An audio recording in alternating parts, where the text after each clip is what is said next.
Hello guys, welcome to Dee's Digital Diary. So there's a short piece of advice from my side की जे कोण लोक orphanages और else old age होममध्ये जातात तर त्या सगळ्यांसाठी एक छोटीशी ॲडवाईस आहे की आपण असं थिंक करतो की यार त्यांना कुठली गोष्ट छान वाटेल, काय त्यांना खावंसं वाटेल.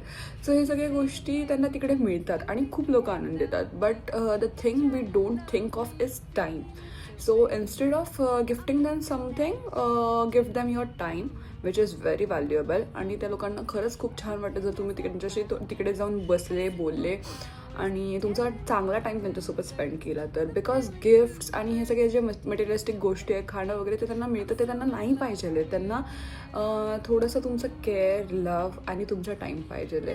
So make sure that you spend enough time with these guys because या आपल्याला हे सगळं भेटतं पण त्यांना ते नाही भेटत आहे. So bye bye, take care and do subscribe my channel. Thank you.